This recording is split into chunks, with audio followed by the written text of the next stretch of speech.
का भी विरोध देखने को मिल रहा है। यूपी के हर जिला मुख्यालय पर बसपा का प्रदर्शन होगा। अगर बाबा साहब अम्बेडकर नहीं होते तो आज इस देश के अंदर ये लोग इन दबे कुचले लोगों को जीने नहीं देते।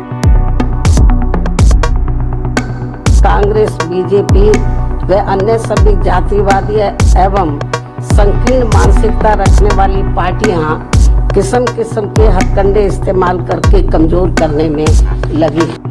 ये किसी दलित को अपने पास नहीं फटकने देते ये लोग बीजेपी वाले। ये बाबा साहब की देन है। तो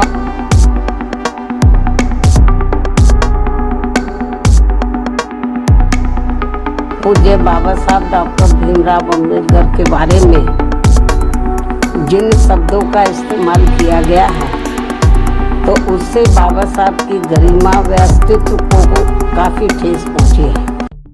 नमस्कार। बहुजन समाज की बड़ी नेता मायावती जी ने भारतीय जनता पार्टी की केंद्र सरकार को आखिरी अल्टीमेटम दे दिया है कि अगर डॉक्टर बाबा साहब भीमराव अंबेडकर पर अमित शाह ने जो बयान दिया है उस पर माफी नहीं मांगते हैं तो इसी 24 दिसंबर से बीएसपी शांतिपूर्ण तरीके से पूरे देश में आंदोलन करेगी।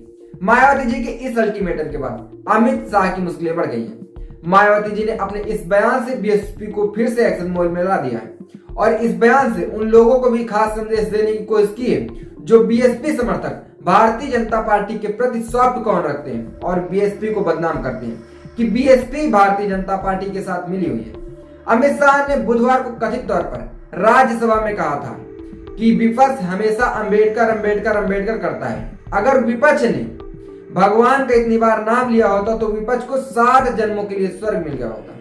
गुरुवार को राहुल गांधी और इंडिया अलायंस अन्य सांसदों के साथ संसद परिसर के बाहर विरोध कर रहे थे। पूर्व कानून मंत्री बी.आर. अम्बेडकर पर केंद्रीय गृह मंत्री अमित शाह के द्वारा जो टिप्पणी की गई उस पर इस्तीफे की मांग की गई। इंडिया ब्लॉक के सांसदों ने संसद परिसर में विरोध प्रदर्शन किया और जब दोनों पक्षों के बीच हाथापाई हुई उसमें से भारतीय जनता पार्टी के सांसद घायल हो गए।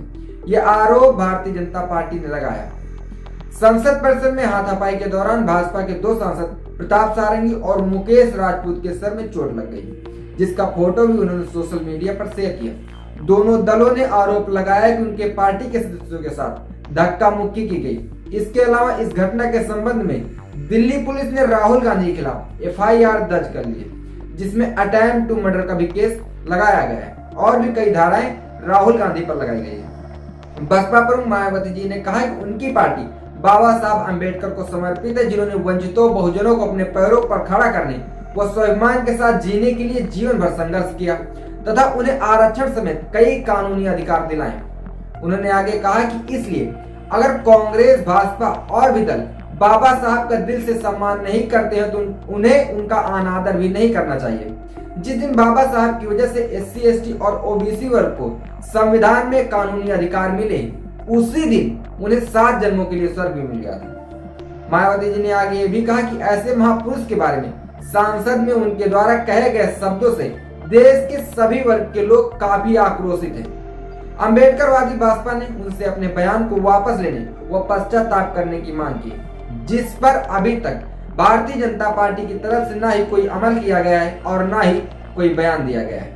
ऐसे में अगर मांग पूरी नहीं हुई तो बसपा ने देश भर में आवाज उठाने की बात कह दी। इसलिए पार्टी ने इस मांग के समर्थन में 24 दिसंबर को देशव्यापी आंदोलन करने का निर्णय लिया है। उस दिन देश के सभी जिला मुख्यालयों पर पूरी तरह से शांतिपूर्ण धरना प्रदर्शन किया जाएगा। इधर 2 महीने बाद दिल्ली के विधानसभा चुनाव होने वाले हैं। आम आदमी पार्टी ने अपनी 70 सीटों पर सभी उम्मीदवारों की घोषणा कर दी है। आम आदमी पार्टी के मुखिया अरविंद केजरीवाल ने एक बड़ी राजनीतिक चाल चलते हुए दिल्ली विधानसभा चुनाव से पहले दलित समाज के लिए एक बड़ी घोषणा की। आम आदमी पार्टी के राष्ट्रीय संयोजक अरविंद केजरीवाल ने डॉक्टर अंबेडकर सम्मान स्कॉलरशिप योजना का ऐलान कर दिया है।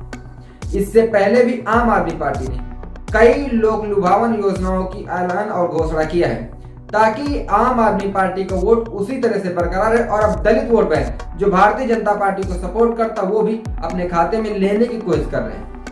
और भी कई ऐलान किए गए हैं जिसमें बुजुर्गों के लिए गारंटी, महिलाओं के लिए गारंटी, ऑटो वालों के लिए 5 योजनाओं का ऐलान किया है। दिल्ली में जनता को संबोधित करते हुए आम आदमी पार्टी के संयोजक केजरीवाल ने डॉक्टर अंबेडकर सम्मान स्कॉलरशिप योजना का ऐलान किया। उन्होंने कहा कि जो दलित छात्र विदेश में पढ़ना चाहते हैं उनका सारा खर्चा हमारी सरकार उठाएगी। इसके लिए हमने डॉक्टर अंबेडकर सम्मान शुरू करने की योजना बनाई है। दलित समाज को कोई भी बच्चा पैसों के कमी कारण उच्च शिक्षा से वंचित न रहे, इसके लिए हम डॉक्टर अंबेडकर सम्मान स्कॉलरशिप देंगे। दलित समाज के बच्चों का विदेश में पढ़ने का सपना भी साकार होगा।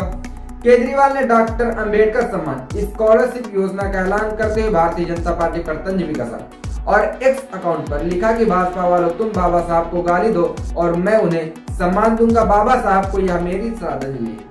आपको क्या लगता है, क्या आम आदमी पार्टी की ये राजनीतिक चाल कामयाब होगी या नहीं? इस बात पर आप कमेंट बॉक्स में कमेंट करके जरूर दें और कमेंट करके ये भी बताएं कि बसपा के इस आंदोलन से भारतीय जनता पार्टी को कोई फर्क पड़ेगा या नहीं। देखते रहिए हालचाल। जय हिंद।